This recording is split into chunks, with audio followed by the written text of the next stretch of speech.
Hello, Life Path 5, and welcome to your readings at the round table for your monthly numerology. I'm Jennifer, and Jasmine just walked away. I was like, Jasmine has a new bed over here. Excuse me.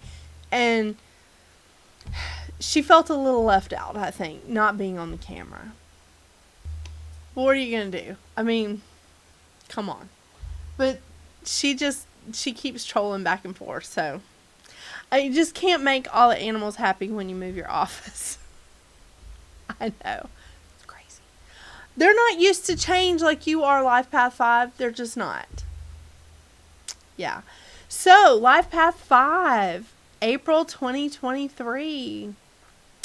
April 2023 is going to be better, different. It's not going to be as busy astrologically as March. I mean, of course, I'm reading in March. In fact, I'm reading on St. Patrick's Day, thus the green. Well, it's also freezing, so I'm cold, and I'm wearing, extra protection here. But, you're used to change. You're used to dealing with changes. That's who you are. But, March has been a game changer month as far as astrology. So April is going to be a bit different. Still has some changes, still like things are moving along, but we're adding in some things. Yeah. So we start off and I love April.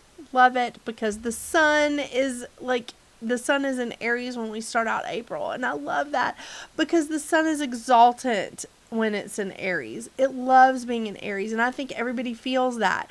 We feel that energy. We feel that blossom. We feel that rebirth, that newness. I love it. I'm trying to emulate that. I'm wearing a flower shirt, trying to bring on the spring, right? Yeah, so I love that part of April.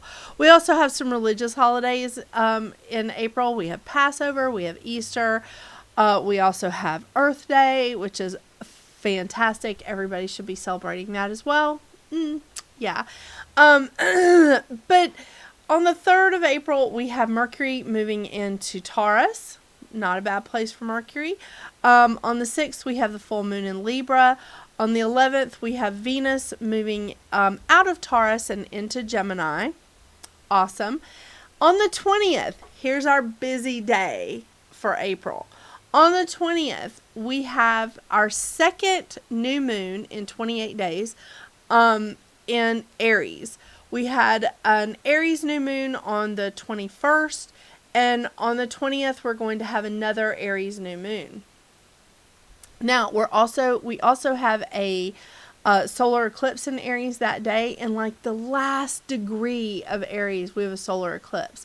Because the sun moves into Taurus at about 4:30 in the morning on the 20th. It's a busy day. And that's before most of us wake up. Or go to bed, depending on which coast you're on. Because this is all based on Eastern Standard Time. Yeah. On the 21st, we have Mercury going retrograde. So there's your little for the month. So we have Mercury going retrograde on the 21st.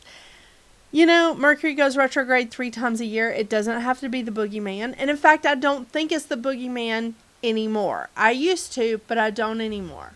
All planets go retrograde at some point.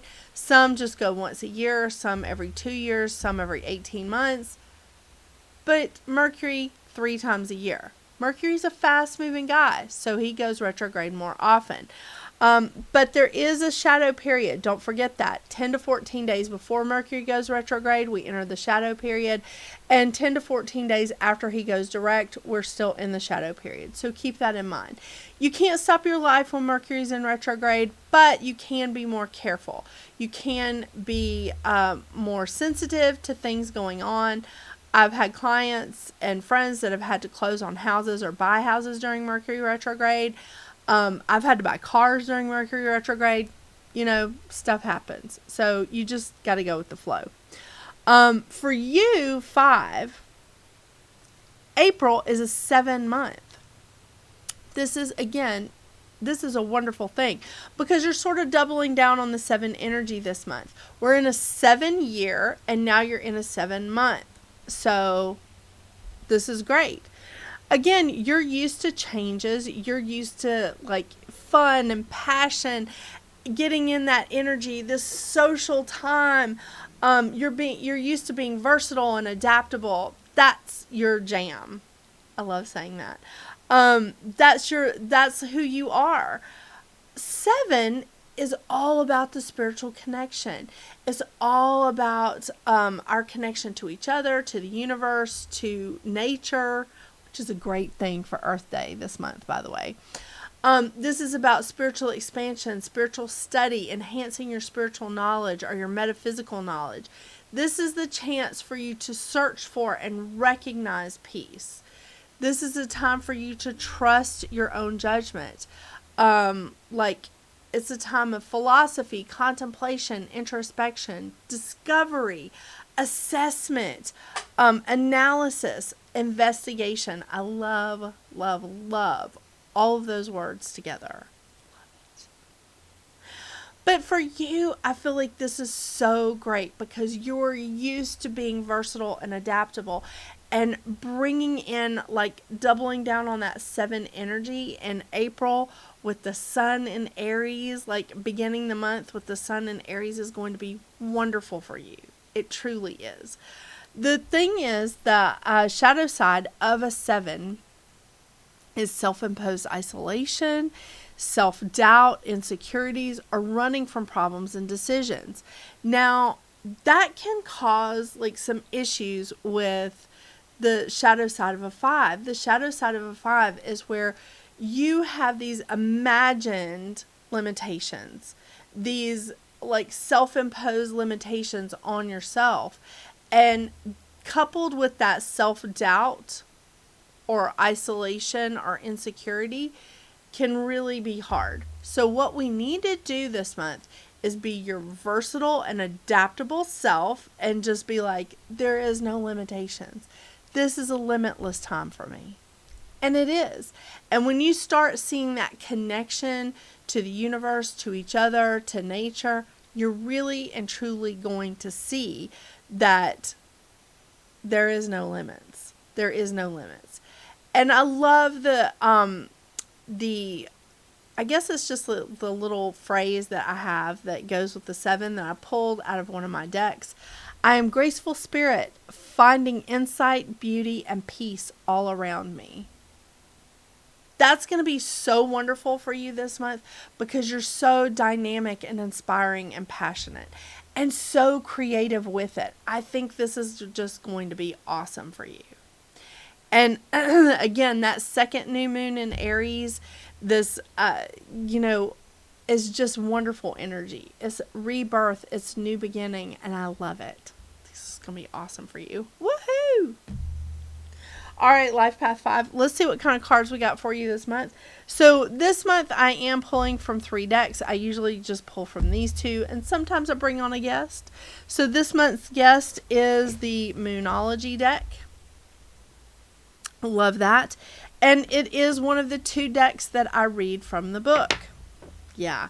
So we'll start with the Goddess Guidance deck. I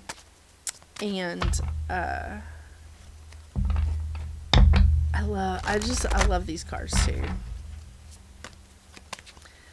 I know. I just love everything today. Maybe it's just that happiness of St. Patrick's Day.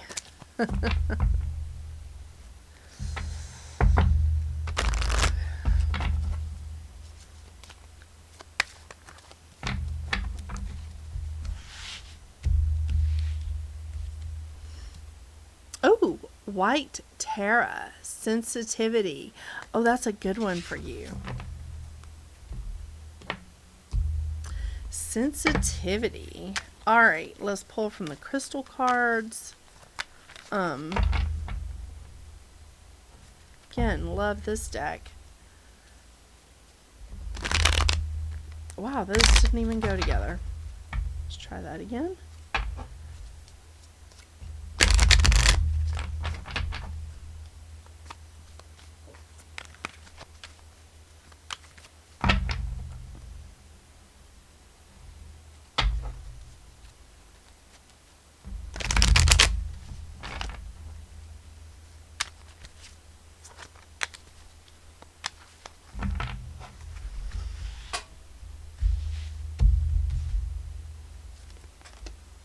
The Herkimer Diamond. Oh my gosh, I love Herkimer Diamonds. They're so awesome.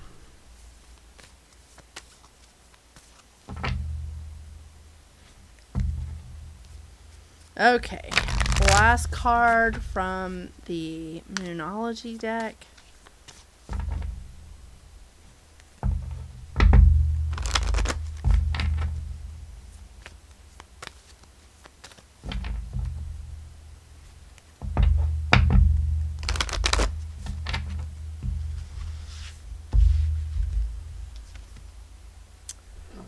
Mutable Moon. Nothing is yet set in stone. And I got to tell you, I read from those two books, from these two card deck books, because there's so much information in them. But I'm going to start with this because I don't have to read from this book. White Terra, Sensitivity. What a beautiful card. And it's green. Haha. You are becoming increasingly sensitive. Avoid harsh relationships, environments, situations, and chemicals. Keep that in mind. All right, let's go to the Herkimer Diamond. I just passed it. There we go. All right, the Herkimer Diamond, Dreams. Ah, I love this. Do I have a Herkimer Diamond out? No, I don't. Herkimer Diamond is a wonderful gift to humanity from the Crystal Kingdom. Its medicine holds the key to remembering and accessing our dream state. Sleeping with this magical crystal under the pillow will allow you to remember your dreams and access the magic that they bring. Also, sleeping with this in a moon jar or in a dream jar beside your bed. A dream jar. When working closely with this crystal, you will also find new inspiration and clear the blocks to your creativity. Invokes your dynamic personality and vibrancy. Allows you to shine in your totality and magnificence. Activates inspiration and new ideas and clears creative blocks. Sweeps the mind clear of clutter. Spring cleaning is not just for your house. It's also for your energy, for your mind, your body, just your emotional baggage. Yeah, it's time to clean it out. Okay, Mutable Moon. Let's see if it's in the back. Should be in the back.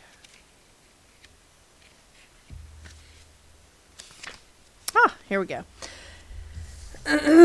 Nothing is yet set in stone. Mutable Moon is all about change. Well, that's perfect for a 5. Shape-shifting even. That something is still developing. This card indicates that something is indeed changing and there's room for a maneuver. So take it as a sign that the situation you're asking about is far from finalized. If you're not happy with the current state of play, that's marvelous. It means you can still change the course of the outcome. Love that. However, there's also a sense of the situation that the situation could perhaps be a little unstable. For some reason, this is great news because you can still influence it. Others will struggle with the uncertainty, but should stay with it a little longer. Either way, nothing is set in stone yet. And attuned to the moon, I know that the best will unfold for me. That's fantastic.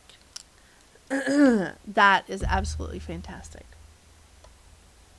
I love it. I love it. I just think that this is such a great time for you, 5, because Life Path 5, you're used to change, so March may not have been as harsh for you as it was for a lot of other Life Path people, as a lot of other Life Path numbers, I should say. But this month is giving you a bit of a break anyway. It's giving you that time with the 7 energy, which we're in a 7 year, and now you get to experience it in the 7 month as well, and sort of doubling down on that energy and your spiritual connection. This is awesome. Love it. Thank you so much for joining me today, Life Path 5. Thank you so much for supporting me on my channel. Don't forget to watch your weekly zodiac signs. You know, I'm there as well. But I hope you have a wonderful, wonderful April. And until we see each other again, get out there and make your magic. Bye.